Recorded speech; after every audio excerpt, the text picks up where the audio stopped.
Okay, folks. Okay, I gave you 1 minute extra, because it's 12:01 now. Are we ready to go? You need an extra minute?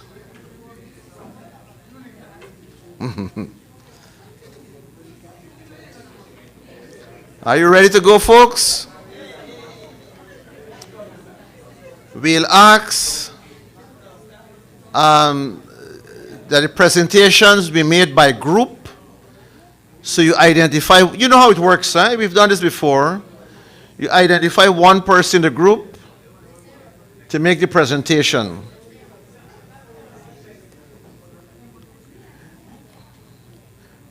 Because we need to capture, everything is being said, we propose to voice audio record the presentations if nobody objects. Is any objection to us recording the audio recording the presentation? Audio, right? We just record audio? Audio recording presentations and discussion? Huh?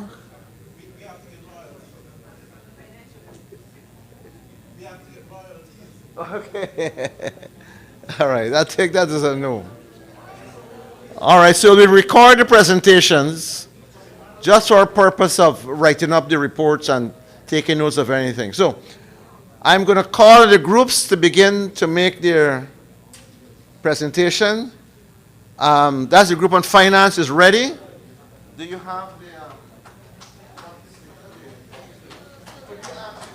give them a round of applause.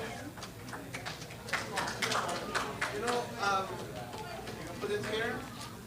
How are you going to do it? You're going to make you... Wherever you want it. All right.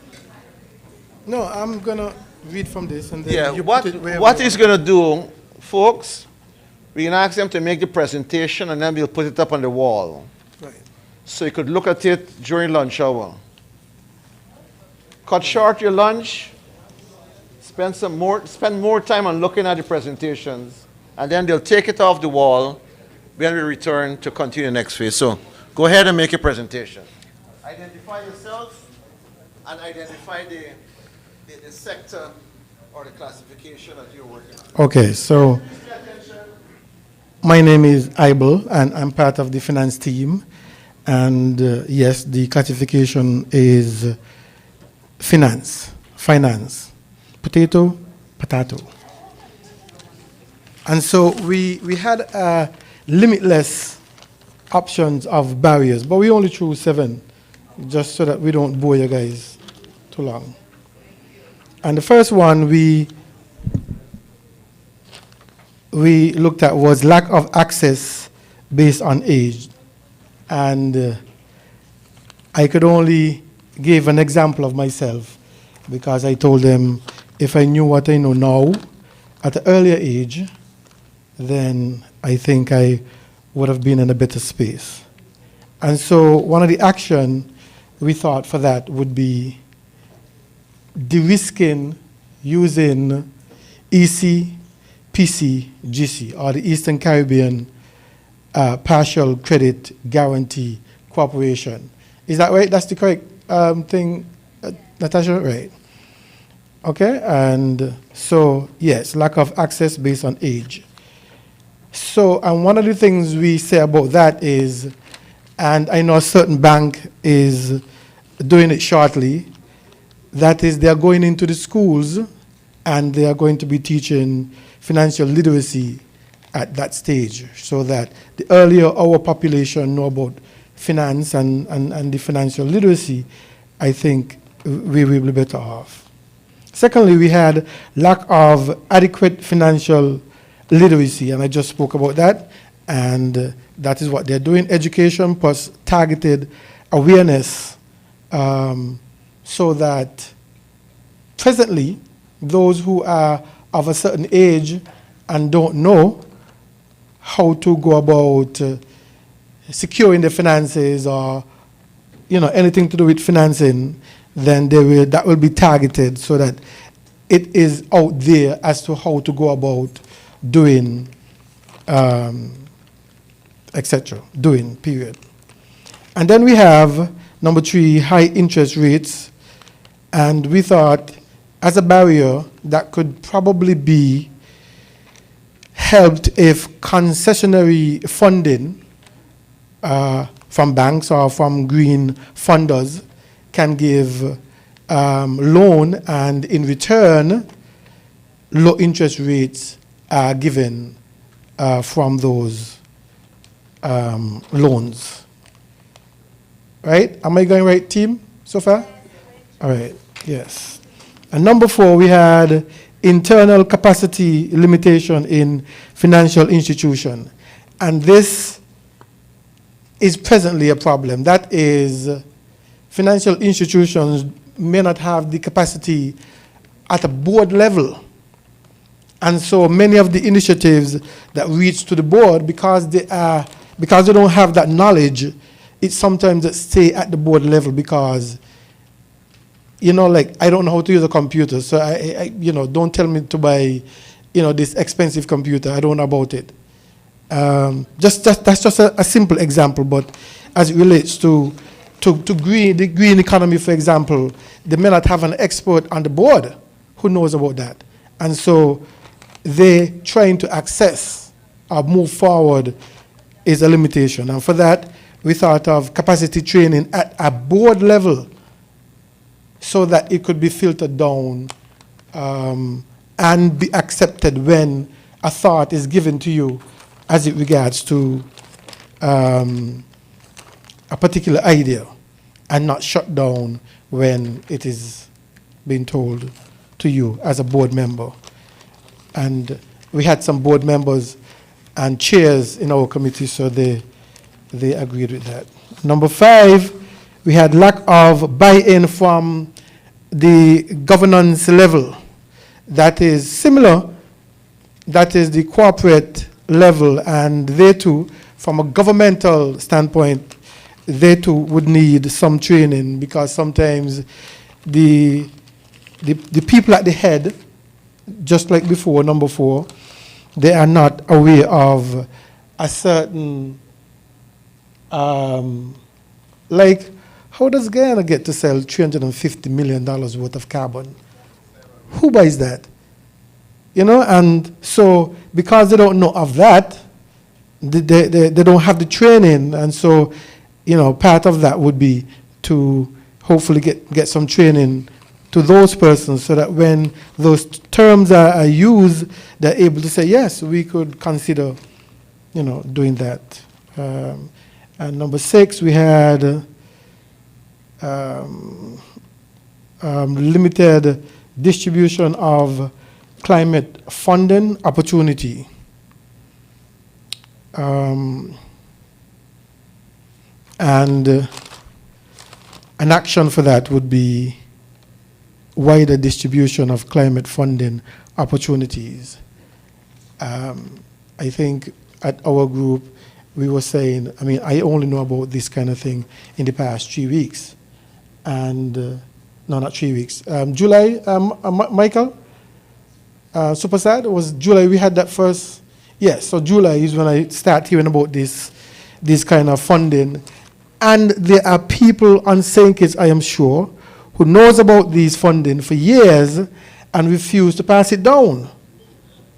I'm telling you, these are the selfish people who have the knowledge and refuse to give their people access to that knowledge because they want to say, oh, I know it. And so I'm not going to tell you because you're going to be probably as good as I and probably as successful as I am.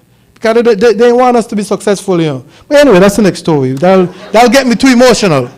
So, and so wider distribution of the climate funding opportunities available to everybody, and let everybody get their hand in the pot, and who comes out best can get the opportunity. Thank you.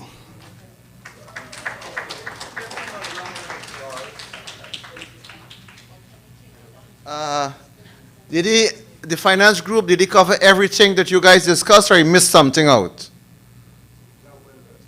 He covered everything?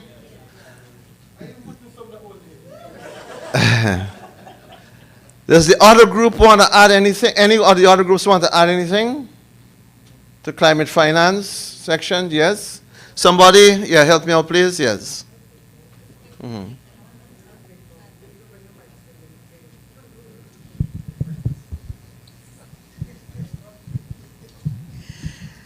I know he mentioned very briefly something about government, and I know you have been emphasizing public sector, private sector partnership, but I believe when it comes to government, a lot more consideration really has to be given to to to to lead the charge with the education part of it, as well as the subsidies that they can grant.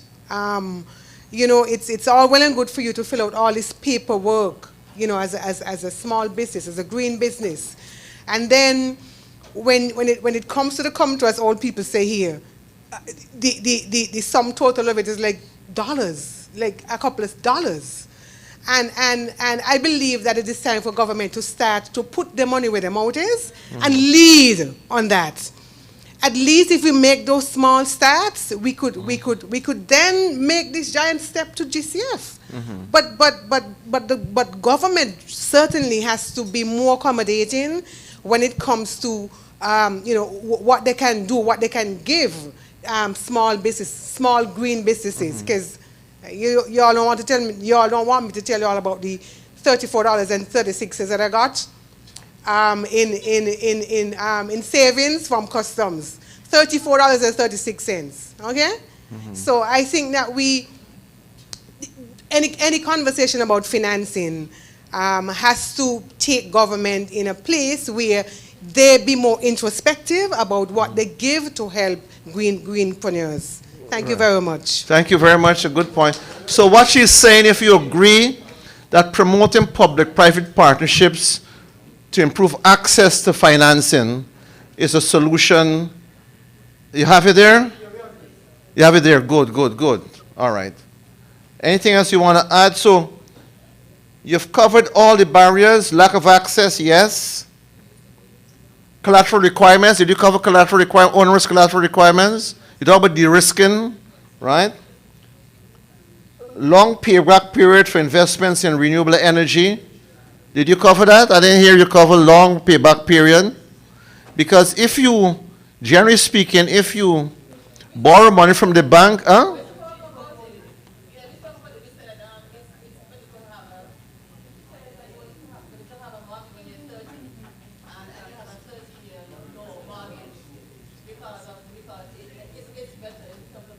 Yeah. So you captured there? It's captured? I didn't hear it, but just wondered. All right. Okay. We want to make sure it's captured. Okay. Standardized taxonomy, right? Complicated. We talk about what is being done in the club. That's okay. Unfamiliarity with climate financing and its requirements. You capture that? You talk about awareness. Did you capture that? Unfamiliarity, right? You capture that. I know you capture high interest rates, right? Awareness of climate financing, yes, you capture that. Financial literacy, I hear you talk about literacy training, financial literacy training. Access to finance, yes. Okay.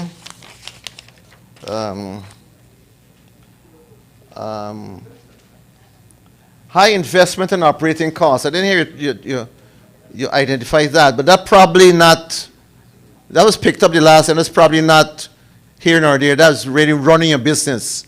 It's managing business. There's nothing we could do about that, you know. The operating costs, the investment costs, right, so that's all. All right, I think you covered all the ground. Okay, so let's move to the next one. That's all right? Let's move to the next one, the next theme. I think gender.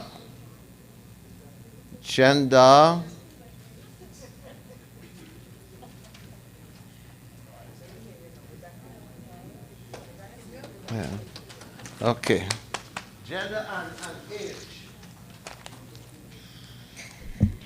Hi, good day. Okay, for the barriers for gender and age, the first one we looked at has to do with age, and traditional financial institutions do not support people over the age of 62.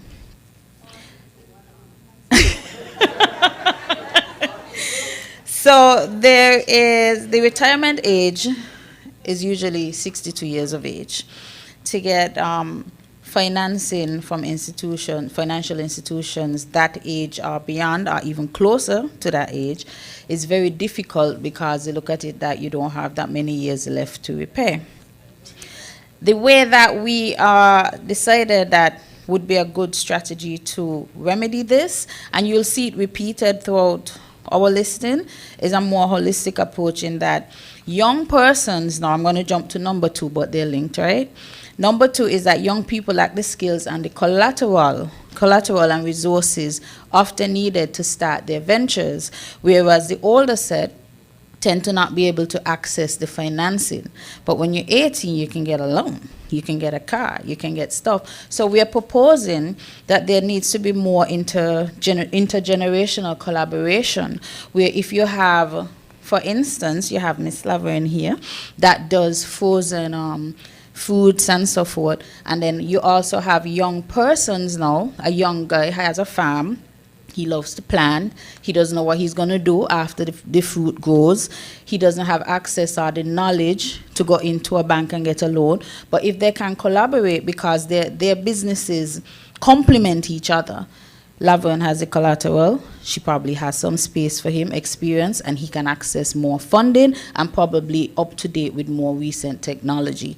So if we can promote more intergenerational collaboration, it would solve a lot of issues in that regard. And yes. Mm-hmm.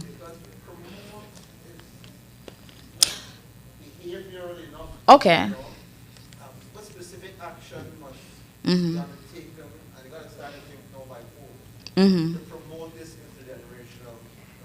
What I would say is one of the ways I'm thinking is that in the forms of cooperatives and stuff like that, if we can have bodies that can make these linkages, because if I'm in an agricultural co-op, if I'm a farmer, I'll probably be in the same co-op with Laverne. So if we can think more in that way, where these organizations and the head of these organizations can think about that and link people together and link businesses together in a similar way that we were talking about linking a smaller islands project to a bigger island, that it would help in that regard.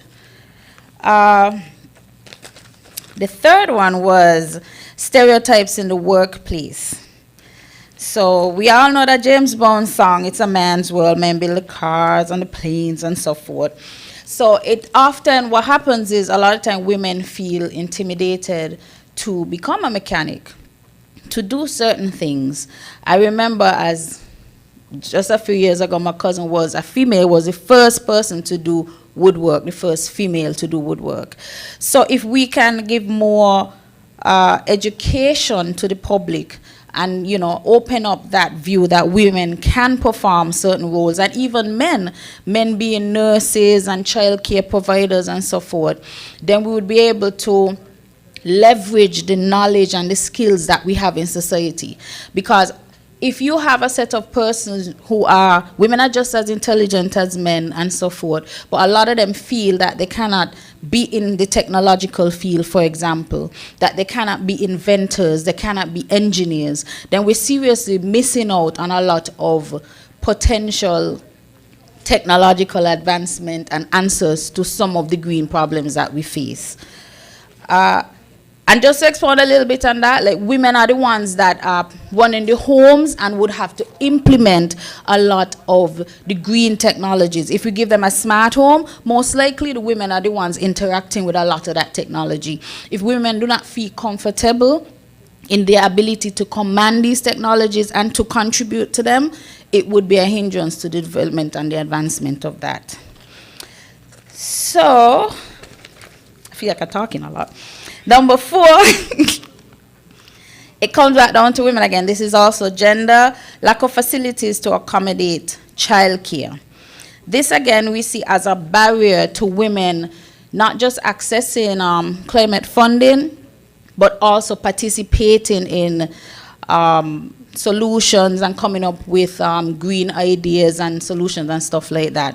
So women make up over 50-something% of the population, yet there are not enough accommodations made for women in childbearing age especially. And we likened it to people who have different handicaps and you don't put in a ramp. Somebody might be the most brilliant programmer, but if he physically is unable to access this building, it's a hindrance to him.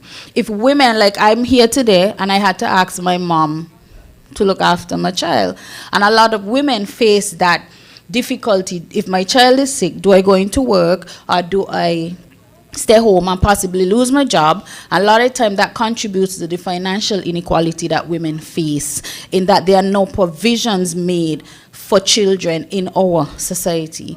Which then ties into my second to last, outdated curriculum. Because children are not included in our day-to-day activities and so forth, we tend to have them suffering now from an outdated curriculum. So the children go off to school, we pay no attention to the curriculum, right? So children are still learning about combustion engines and so forth, but we're asking the countries to convert to electric cars. So then it's like we're giving ourselves more work, because the child is learning all this outdated information, and then when they finish with school, they have to go to jobs that are now implementing new technologies. Whereas if the children were included more in these things and the curriculum was kept up to date, it would be less of we would need less of a educational campaign, because they would be exposed. So even in schools, using more smart boards, using more technology, keeping abreast with the technology that is out there, teaching stuff like this, climate funding, mitigation, all that sort of stuff at earlier ages would also help our society to advance much quicker. And the last one, well, it sums up everything, the transferring of information.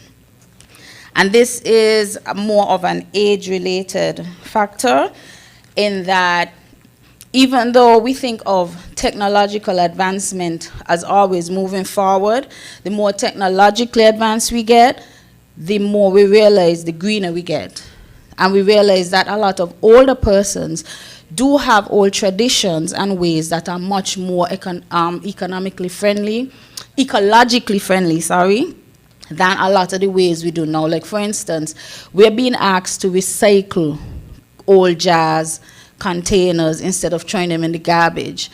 I grew up in my grandmother recycling everything, right? So there is not this transfer of knowledge where we can take practices and remedies from the older generation and apply it or mix it with new technology.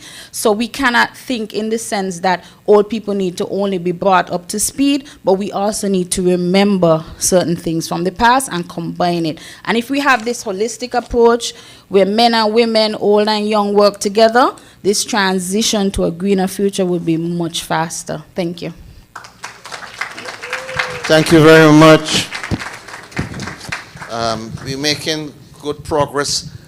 I noticed, though, that you left out a number of areas identified in the work that we've done. And I just want to share this with you, some of these areas, to see whether or not we want to keep them, and if we want to keep them, you have to make notes of them, because you'll have to give us the information later on. I didn't hear you talk about establishing, to deal with the age youth, right? Getting youth involved in this climate investment, establishing youth entrepreneurship networks. Huh? Is it, if you address it, just, yeah, you better say it, yeah. I just want to know that you address it. You may have addressed it using different language, right? Yeah. Could you repeat that for me again, just let me? Establish youth entrepreneurship networks focusing on climate change. Yes, that would be included in the both the intergenerational collaboration and the curriculum. For example, because a lot of children go to school still and they're still taught doctor, lawyer, whatever, having entrepreneurs who come out of school with that thinking of green businesses and stuff is very slim. So if we can start teaching these things earlier and encouraging persons to look into these I technologies. agree, but that's completely different from a youth entrepreneurship network.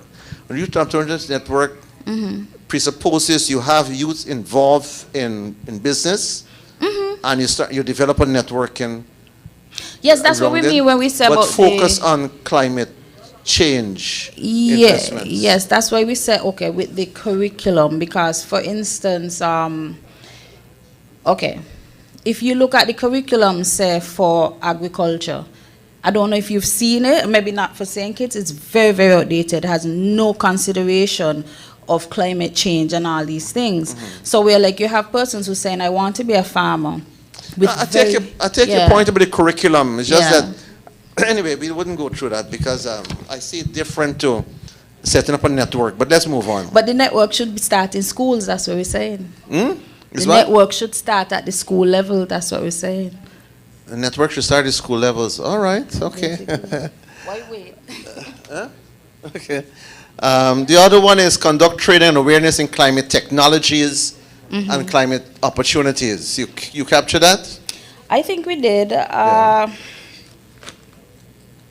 It would come back again to this section where we talk about intergenerational collaboration. Okay, for instance, a lot of persons who are in, like the gentleman spoke about the board members and so forth, persons who are in positions, they tend not to be too up to date with a lot of technology and the advancement that's going on.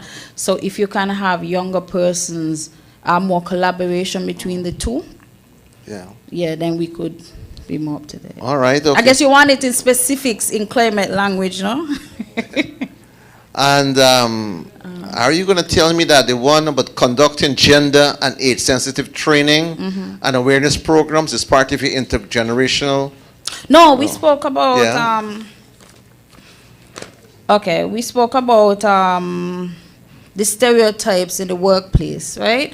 This concept, so we said that we need a public educational campaign to pretty much make it more equal. Like, okay, a lot of women feel that they cannot be in certain professions. So if we have a campaign to do that, then it would help a lot more with that.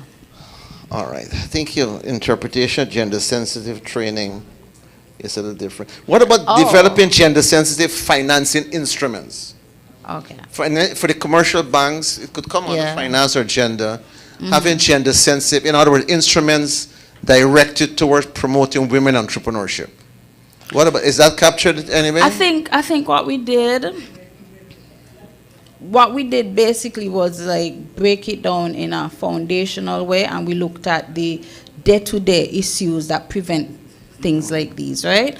So, okay, we have, where we see banks, institutions set up specific things for women so that women can get loans easy and stuff like that. But we were looking more at what keeps women from accessing even some of these things, because there are a lot of things out there that says we're sensitive to women and we make it easy for men to apply, but it was designed by men, so sometimes women still, it's not easy for us to access it still, even though it is said that it's designed for that. So I think that's where we kind of differ in that sense, if it makes sense. All right, okay. Yeah. Okay, let's, any other comments? Have you been paying attention to our discussion? When we leave here, we're going with what we got, you know. All right? So, you want to add or subtract anything? Or are we good to go? We good to go? All right, we gone, right? So, we all right, yeah. The next group is policy and regulation.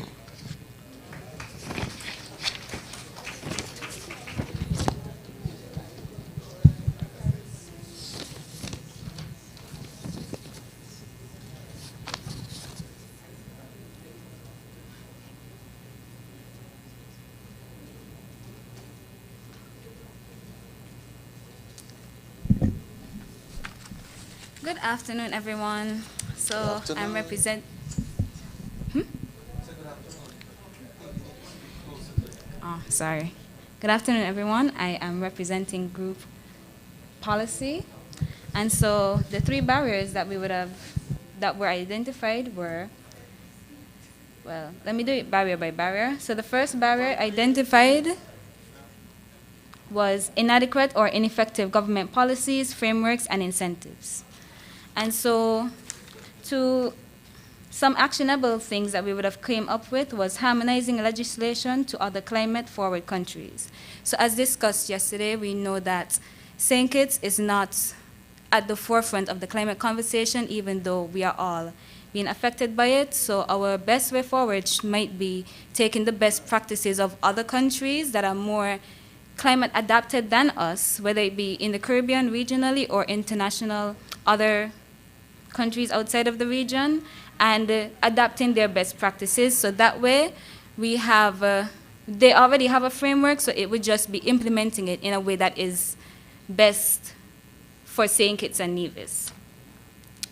And so another thing that we would come up is the targeting the imports of solar panels. So while we know that there is, I think, duty-free on the imports, however, we were speaking about the reduction of all taxes. So that way it's not just, oh, duty-free because you still might have to deal with VAT, but just make it a lot more affordable and attractive to individuals that want to introduce solar panels into their households. Finally, we need to incentivize public-private sector partnership. That is, how do we get local businesses here, or how do we create an environment where we have locals that are providing solar panels? So instead of you, an individual, going out and saying, I'm going to buy a solar panel, perhaps there's a corporation here that you can reach out to, and they would best advise you as to either procuring it for you or having it here already, so you just buy it from them. So that is the first barrier. The second barrier is absence of tailored policies to encourage environmentally sustainable economic activity. So while we already know that we have, we are encouraging businesses to go green, I think what we need to do is regulate and enforce businesses to start going green. So we need to take a further stance, like especially with regards to plastic use. So we really need to figure out a way to, we really need to figure out a way to not force, but we do want businesses to quickly adopt the, reusable or recyclable containers and materials in their businesses. Especially with regards to restaurant owners, we really want, especially when you see the state of town and how much of the garbage you see around. So we really do want to have them starting to use those kind of materials. School programs, as people would have, in my group would have pointed out, that it really does start young. We do need to start encouraging young people, especially our children, with regards to things like climate financing, because they are the future. So perhaps we could have programs that would focus on them, like having them write programs or policies within their schools, and we ourselves encourage, like, pick the winners, and we adopt those policies and programs. So we encourage them to come up with that, creative mindset regarding climate financing. So we start them from small. And educational campaigns in the intersections of government. So I know there's a lot of education campaigns that you see from the Ministry of Environment. However, we want to start looking at it via intersections within government. So you want to see environment and tourism and how they communicate. We want to see agriculture and water and how they, so we want educational campaigns that cut throughout government and not just a single entity coming out with a campaign after campaign after campaign. We want targeted and direct educational campaigns. The final barrier is deficient policy incentives to mobilize climate finance and scarce public finance and policy de-risking mechanisms. So this one was a bit complicated reading-wise, but we said that we want policies to encourage green mortgages, accessible via development bank. So we do want places like Development Bank to start giving out more green-centered mortgages. So perhaps if you mention that your house will be a greenhouse, so it will have solar panels, it will have a water cistern, it will have all of these things, you could possibly get financing for it or get loans at a lower rate than if your house did not have any of these things. Government itself can influence, the capital projects that are implemented. So capital projects are basically the projects that you would see come across from government. So it's your roads and stuff. So these projects, the ones with a climate link will be prioritized. So if your capital project has a climate link or is related to climate change, it will be prioritized rather than if it did not. So instead of just a regular, build a school, how about ensure that the school has climate change infrastructure, so it has solar panels or has something like that in it. So we want to encourage, even in government, we want to encourage the projects that you come out with to be climate focused. Lastly, one more. So government creates an infrastructure for climate finance. That is, we want government to be able to, something like Development Bank, but purely for climate finance. So we want, and this is under the assumption that, we are an accredited entity, because as we would have learned from the workshop earlier in the year, I think it was June, July, you have to be an accredited entity to secure financing and distribute it. So we need government to become, or encourage other entities to become accredited entities so that they can secure financing. So instead of you having to go off to CDB or Development Bank, no, not Development Bank, but all of these other international green organizations, you yourself can apply to government, and government can basically give you the approval and the money right away, so that you're not dealing with them overseas, you're dealing with government. But for that to be possible, we have to become an accredited entity. And even not just government, but perhaps government can facilitate the private businesses. So we have a lot of banks here. So perhaps government could facilitate them in the process of becoming accredited entities. So that way you have there's a local source of climate financing. And that's it for us. Yes, give her a round of applause. Just 2 points I want to make. I see you looking at me, my friend, but that's your point now. At the last workshop, one of the committees identified that the ministries are not working together, that there's confusion, and one recommendation was to create an interministerial committee to engender better coordination, particularly in this area. I didn't hear you mention that. Are you saying that you don't agree with that recommendation? Huh? You have an interministerial committee already.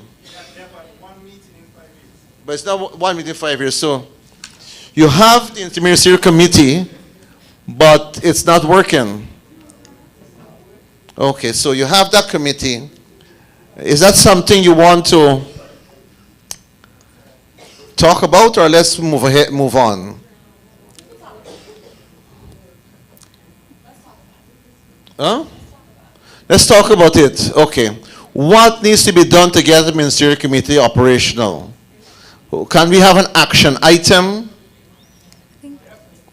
to get that, The action item could be to operationalize the interministerial committee, and you put a timeline by which it needs to be done, and who's responsible for it? Yes, sir. What they've done, the biggest problem they had with the committee, a lot of people were sitting in different committees. So when it came to meetings, nobody could. So there's a gentleman here who's head of the committee. He's outside. Yeah, the head of the committee is outside. And they've changed it, so they've reduced the number from 30-something members. I think it's now 10. to That's try. an improvement because there are something members of the committee seem to be seem to be a little bit out. So I wonder if that group can capture that to operationalize the ministerial committee, to make it lean and put a timeline by which you could do it. Is that agreeable? Yes. I know you would like that because it's your idea, yes. You think you can add that to your list of actions? Sure. To operationalize the interministerial committee, to make it lean, and put some timelines and so on to it, right? Yeah, but 2 points I have, but I can't remember what's the other points.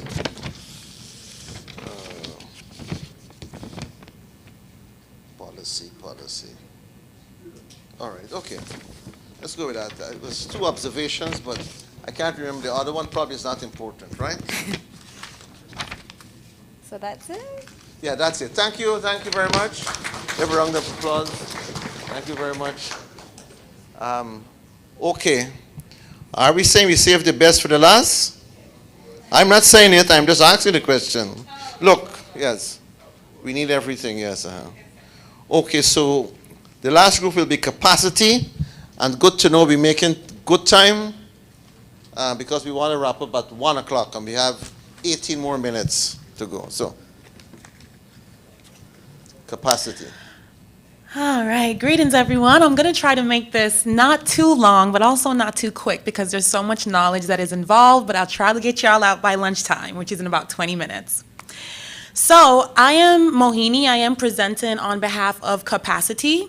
And what we actually ended up doing was kind of shifting things a little bit because we realized that we have some barriers that were available and the strategies that were supposed to be undertaken. However, we also created more barriers and we created more action-wise policies in order to address this. So one of the things that I personally believe is linked to the lack of awareness about climate change, the lack of adequate tools, the lack of technical skills and expertise, and the lack of readiness to formulate and implement strategies. These 4 points for me is linked to a complete disconnection with the plant realm. A disconnection with the incredible ability that we actually all have to hold space for each other. So I'll elaborate a little bit more on that because what I think that we have all been searching for, and even just with everything that we are sitting here and that we are creating, is that we know that we have a soul and a physical body that has been touched with nurturing and nourishment that comes from Mother Earth. But the reality of it is, do we have that much knowledge, or do we have enough knowledge so that we can speak about Mother Earth in the way that she serves us, our children, every single day? I think there is a bit more of a focus in which we can speak about the journey of personal transformation, healing and education in folk herbalism, and also earth care and regenerative living. That's personally where I believe this starts. So with that being said, I think that we need to start working with themes and also safe and medicinal plants that nourish the body, nourish the heart, nourish the soul, and also build immunity, resilience, adaptability, and empowerment, and offer a mental peace in where we can start creating the transformative times that we need to move forward. So with that being said, when we speak of the lack of awareness about climate change, we realize that we have a capacity to interpret and to write policy. But when we interpret and we write policy, we don't have a capacity building committee in which we can all, just like the previous young lady was speaking about, and also this beautiful soul right here, when we were speaking about going into the schools and going and speaking to the children, creating a certain level of them fully understanding what it is to nurture and start with Mother Earth. So sometimes we have a way where we may look at our older generation and be like, we could come up with all kind of different things, but oh, your grandmother picked this and she give you that, and all of a sudden you're feeling better, right?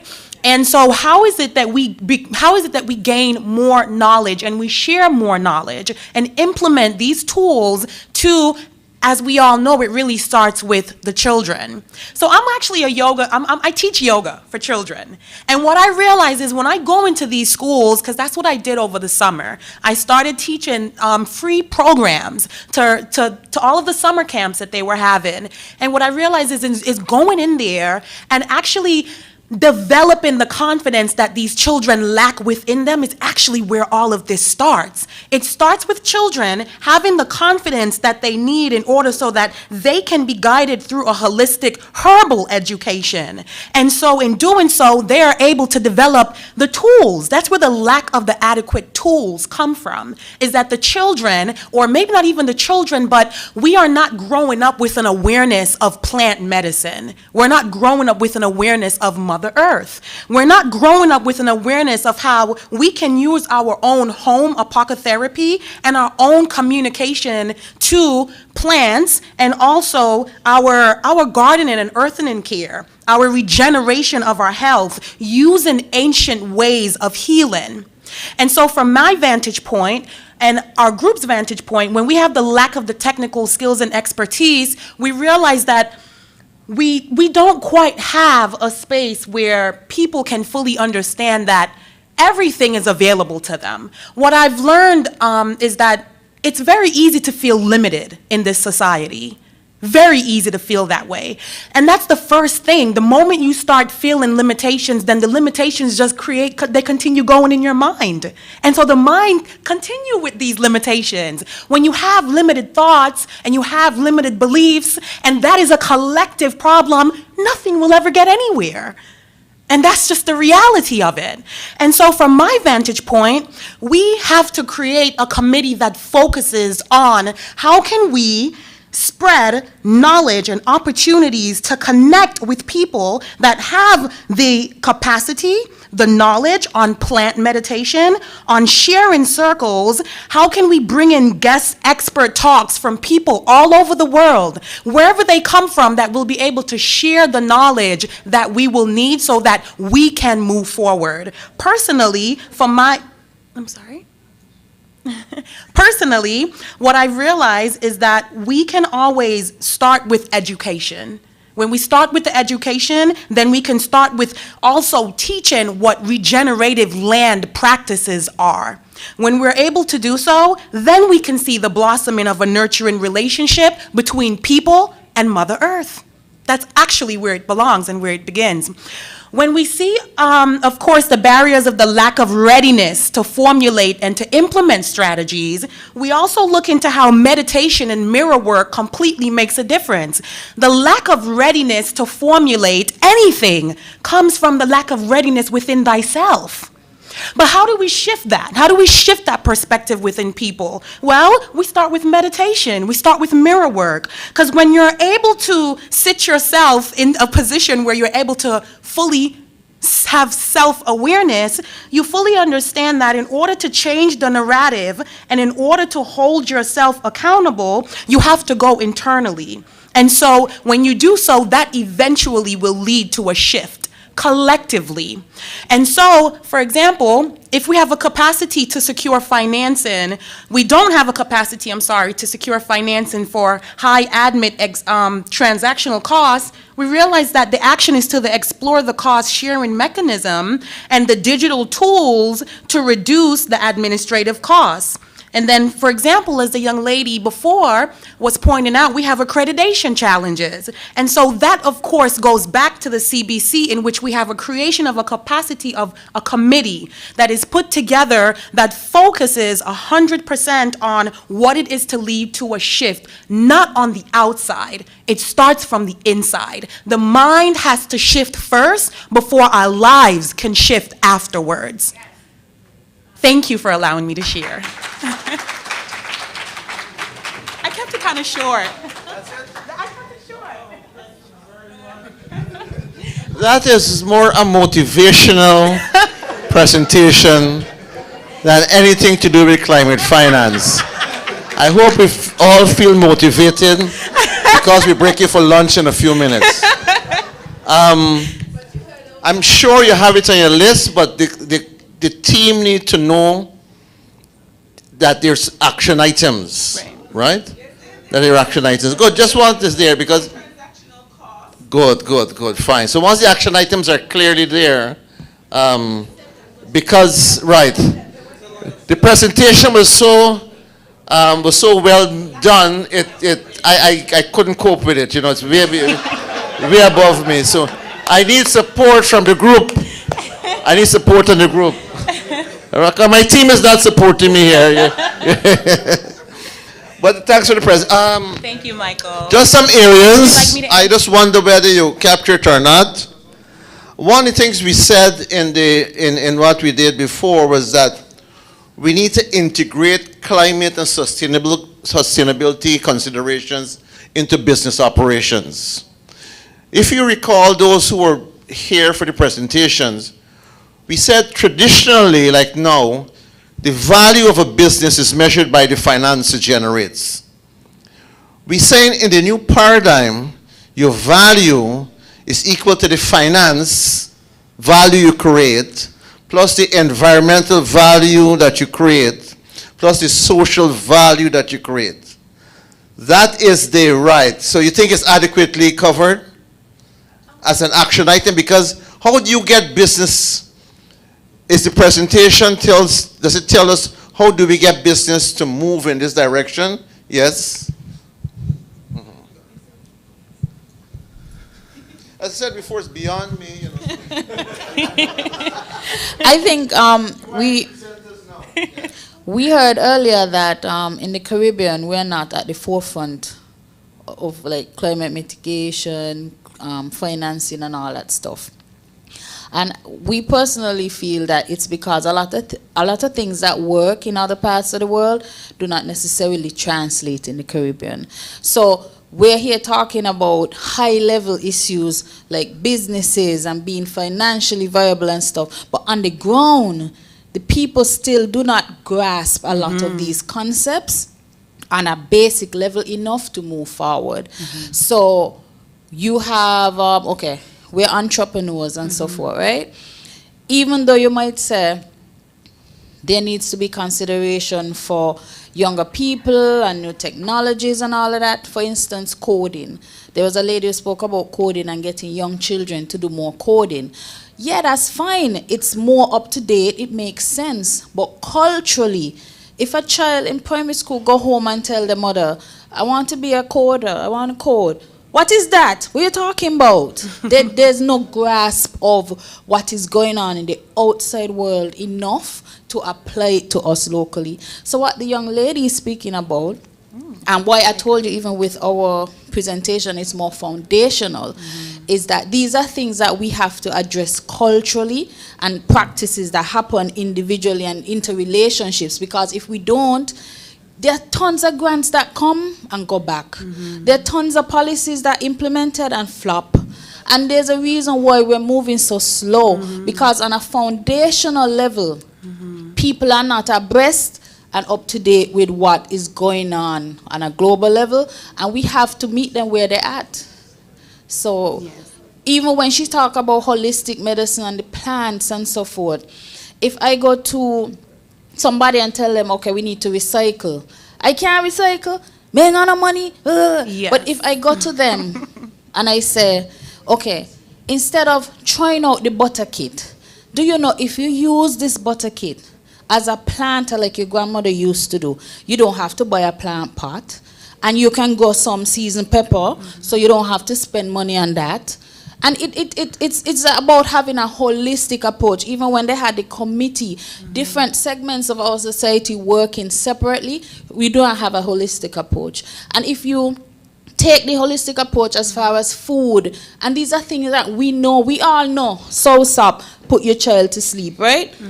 But yet we out there in the drugstore making waste, buying NyQuil and different things, when a greener option would be pick the sauce up. Plus, if you pick the sauce up and you develop it into a product, we're making money now, we can export that. So you have to meet us where we at. We know the sauce up, right? But we have to see how the sauce up can grow for us. I think I'm hoping I explain it a little bit. Yes, indeed. From my vantage point, there should always be a deeper focus on honoring the earth. When people fully have the understanding that we can innately honor the sacredness of the earth that we walk on, then we are able to constantly remind ourselves to keep doing the work.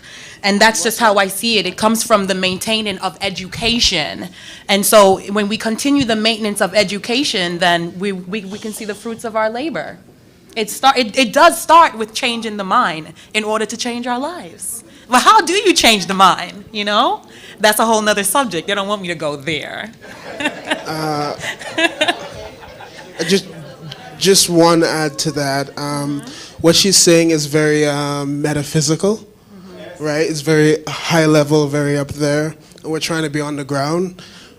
But it also does matter because this metaphysics sort of filters down into the way we act every single day and the actions we take towards climate change and climate finance. Because fundamentally, if we don't care about the planet, if we don't think ourselves as a part of it and responsible for it, then this doesn't matter. Exactly. Right? So. Exactly. I just wanted to recap the video we saw yesterday that Mr. Manners had shown with the SDGs. Sort of reflects that, because when I looked at it, I said, it's starting to show us a holistic approach that in your very own little corner, doing your own little thing, you can be contributing to one of the SDGs and addressing a solution. So as a collective, but then when we see it on the video, you can see this is really a collective approach, and it then begins to start making you reflect, well, how am I, contributing to better my planet? How am I contributing to better seeing kids in a more sustainable way? So I think consultants, Michael, I think they're telling you what it is. There is a gap at the foundational layer that we have to address. So I think you should find a way of capturing that. I hear you, and I'm learning. I just want to say that foundation level, I would be interested to see when you finish the action plan, what do you put in place in that action plan to address that at the foundation level now? Because don't forget, the object of why we're here is to enable the private sector to access climate finance. And the foundation level is important, right? But it also could be time consuming, right? The object is to put together a concept note that shows to the funder that investing in the private sector now is feasible because there are viable projects out there, but there are some barriers to accessing finance. And therefore, we need to overcome those barriers now. So it will be interesting to see how you capture that foundational thing into this action plan. And then I will pass it on to Kepa, who is better equipped, right? Better equipped, because we're really talking about a medium-term action. What can we do starting now to enable the private sector to overcome these barriers while still building that foundation?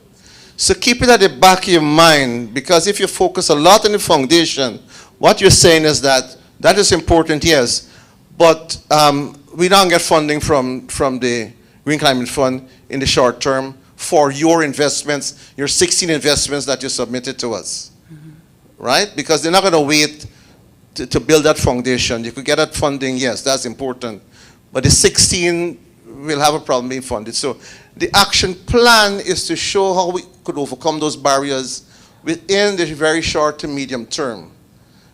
But we have the foundational aspect very important there, and it will be captured somewhere in the concept note to build that foundation. That is there, right?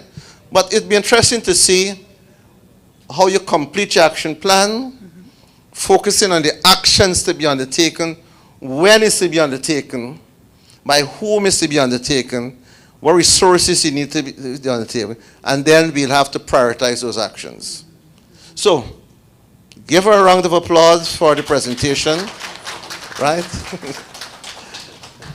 All right. So I'm glad So I think maybe once you consolidate all the different actions, whatever actions are going into, say, a concept note can be different, but you can also make recommendations to the NDA to say some of these actions can be better placed in readiness programs. So this way it can inform the design of some of the readiness programs that they have access to as they're going forward. Yeah, I'm sure that our report will capture those things, and we're recording it. You could take off the recording, right, if you want. Yeah. No, sorry. We have a question. Somebody was asking a question. Who is talking to me? Me. I have a question. Oh. How do you feel? Do you feel in any way, shape, or form that unity or togetherness is lacking in any way, shape, or form that may be actually preventative towards us moving forward? Do you think there's a lack of a collective consciousness that maybe if we are able to implement more of that and focus on it, that we can maybe make some strides towards moving forward? Well, I am not, it's above my pay grade to put it in your context, right? So that is very nice, and I agree with you. But I agree with you, what you said, but I would put it in a more business context, that the inability to form production clusters to benefit from economies of scale, the distrust among entrepreneurs for the fellow entrepreneurs throughout the region is an issue that needs to be addressed. How you address it, I leave it to the experts, whether it's a foundational thing, whether you need to start in the school. But what I'm looking for now are solutions that we can move forward. Because don't forget, we started this whole process of accessing not general GCF funding, but a private sector facility, which requires you to have projects that are bankable, meaning commercially viable, right? And unfortunately, that is the marketplace that we're dealing with, So that's how I put it, yes, the inability or to form sustainable production clusters. There are a lot of efforts. You could go through the region and you can see a lot of efforts to form clusters. They don't last. I mean, I did an assignment in St. Vincent not too long ago. There is a production cluster formed under the entrepreneurial. It's a unit similar to the SBDC, but it's and it named the cluster is in it. But they can't even agree to import packaging material as a group. They can't even agree to do that, right? No, that is not a problem that we consultants can solve. That is an internal cultural issue probably. I don't know. I'm not an expert in the area. But that's why I would look at it from a more business perspective, right? Sorry.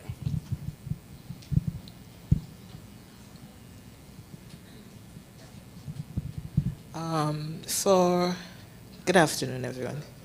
Yes, for a lot of this conversation, we realize that the government or the public sector has a vital role. It stands out. But that's one avenue, right? How about if chamber, maybe being the catalyst, bringing together stakeholders from the private sector. For example, we have here in St. Kitts maybe you create a portfolio. Maybe you have a few from medium-sized businesses, some from small, and some from the bigger corporations like TTC, Hosford, etc. And they come together and form the same type of committee that we spoke about in terms of interministerial committees. They form something like that. Maybe that's what Chambers is for, but something that would actually be more active, a committee, a vehicle that could access funds too, separate from government. So Instead of small businesses, everybody always have to go through the public sector conduit or the government. You have another opportunity. So maybe you might get through faster in the public sector. We know very often things happen faster in the private sector than they do in the public sector. There's a lot of red tape in the public sector, so maybe we just need more tentacles in terms of accessing the climate funding on the local level. It's up to you. I mean, you've heard the recommendation here. It's up to you to determine, because we are, what's the word you use, co-construction, right? We are trying to develop this action plan with your input, because it's your plan, we are just putting it together. If any group thinks that suggestion is good, then try to capture it somewhere. Personally, I would say that I'm scared of this word committee. I've heard it many times here. There's so many committees all over the place that, you know, I don't know. What I thought would have been a good action item is for the capacity development of organizations like the Chamber of Commerce to equip it to deal with climate finance, climate compatible investments, to make it more, you know, lean into that area. So it would require, so rather than having a committee, the chamber itself must be more au fait with climate change. Right, and that's what I think would be a good action item, the capacity development of the Chamber of Commerce, to bring it into the realm, because the chambers have traditionally been merchant-oriented, you know, buying and selling, correct? And with some manufacturing now coming in. I'm talking about St. Kitts generally. I'm talking about throughout the region. And unless there's funding to promote, you know, knowledge of climate change, I don't see the chamber and the private sector doing it on their own, because the bottom line is your profitability. So I would say a good action item would be to bring the chamber to that level, right? And to make it more, and they won't be able to get financing directly, but they could certainly, well, there's a list of, yeah, we're going to break now. There's a list of, Jocelyn's presentation has a list of alternative sources of funding that you could probably look at, right? But that should be taken on board. So thank you for your comment. I'm reminded that lunch started at 1, and we actually broke at 1. So I'll take credit for finishing at 1, and I'll blame you for keeping us 8 minutes, 9 minutes later, right? See if we can break now, because I think the conversation is very important, but it's good. Let's break now. We come back here at 2 o'clock, and we're going to complete the action plan. Now, before you break, I want us all to say goodbye to Kepa. His first trip to St. Kitts and Nevis, I hope he'll come back again. But you have to invite him first, right, to come back. He's leaving us. And so if we don't perform well, it's because Kepa is not here with us, right? So let us thank him for being with us for the last 2 days. Wish him a good journey. And let us see him back as quickly as he could come back. Or we can break for lunch.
Lost you? Oh, you took it out. Okay.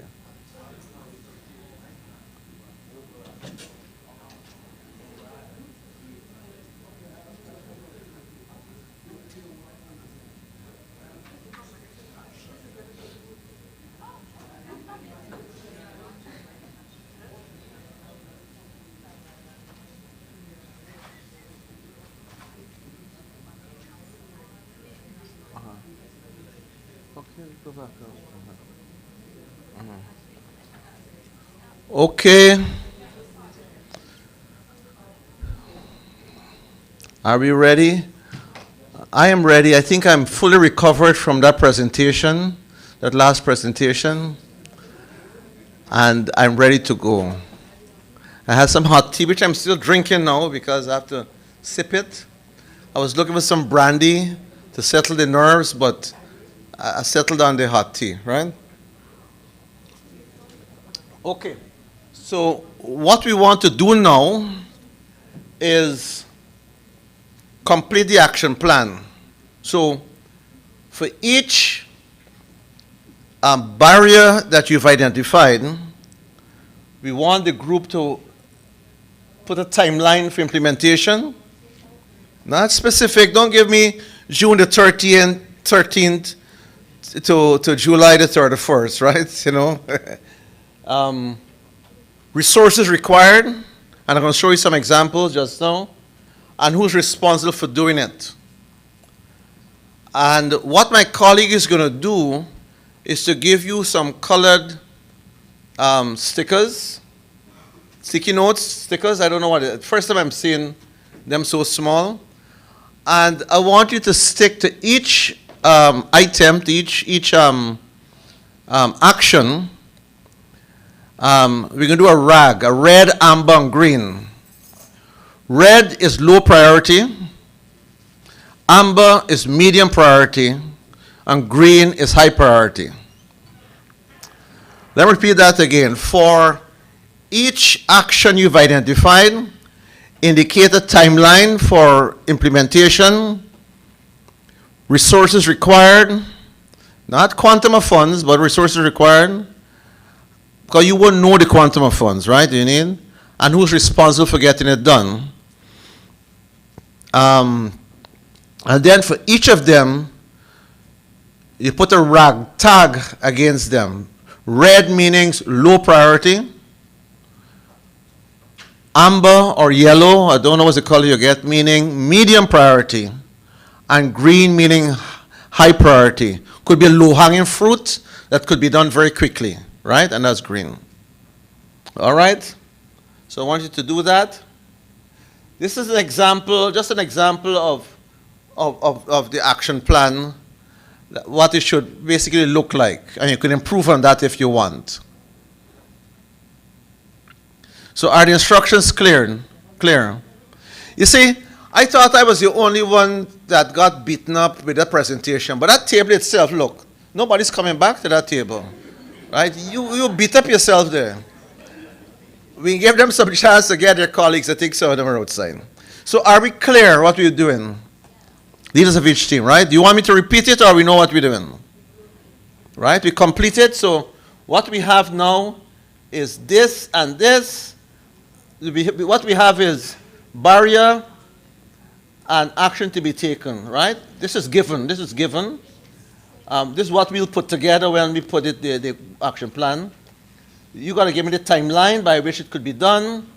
You got to give me the resources that you will need, and you got to give me who's responsible for it, right? Who's responsible for it, right? To get it done, and then for each of them, you tag it or you RAG it, R, red, meaning low. Amber, meaning medium. And green, meaning high priority.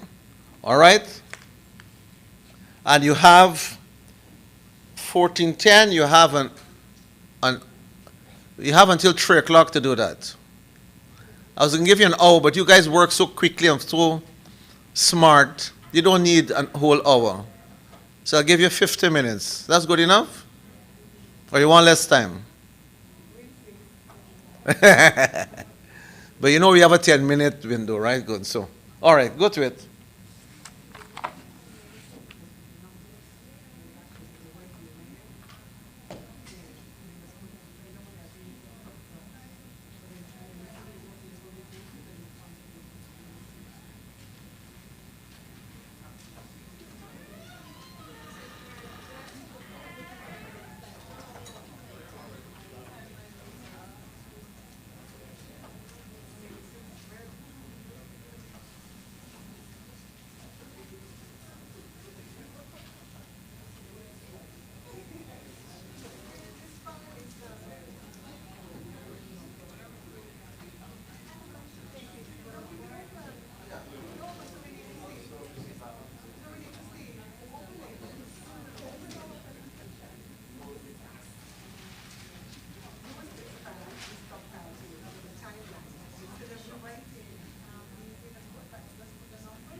here we go.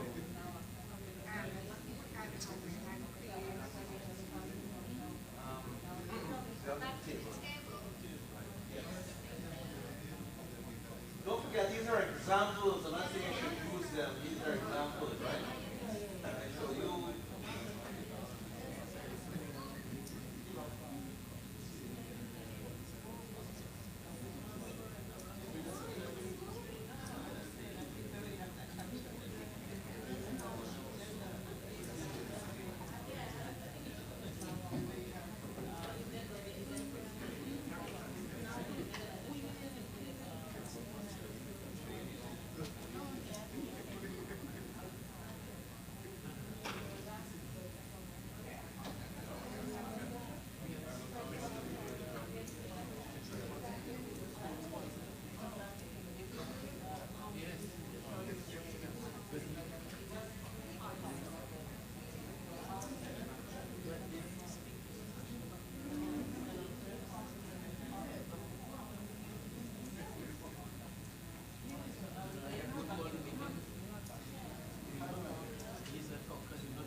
Okay. Finance, where are you? You need a couple more minutes? 5 minutes? Okay, let's give finance 5 minutes. Gender and age is going to finish their write-up. Capacity is ready? You have the capacity, right? Okay. And policy is also ready. Let's give finance the 5 minutes and then we wrap up.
That is the quickest 5 minutes I've ever come across.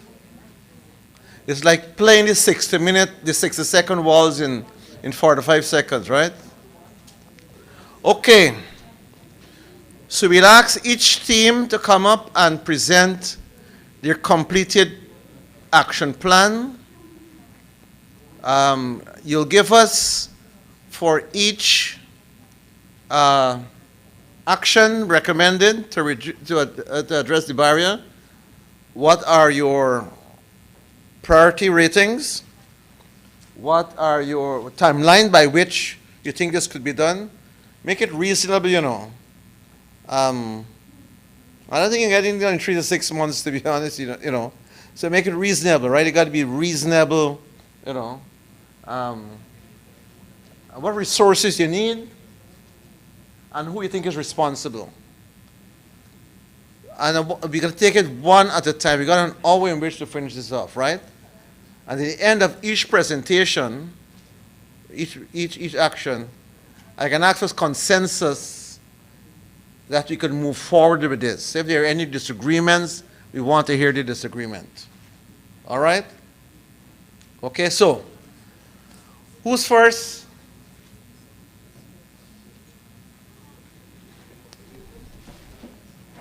We could spin a coin. We could call a...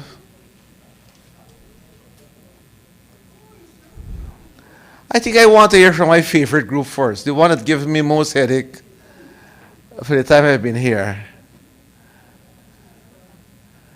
It's the capacity one. Let's say capacity first. That's the one I had to recover from. Capacity, yes. All your team members desert you. They left you in the lurch. Justin, you want to put the tip? Yeah. Capacity. All right, so capacity need help.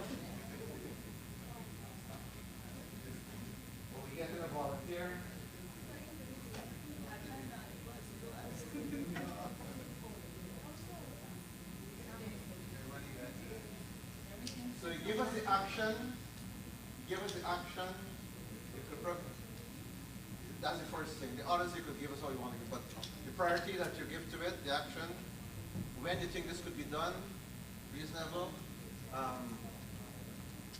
the resources you think you require to get this action done, and who you think is responsible for initiating it and getting it done. So, it's open to you.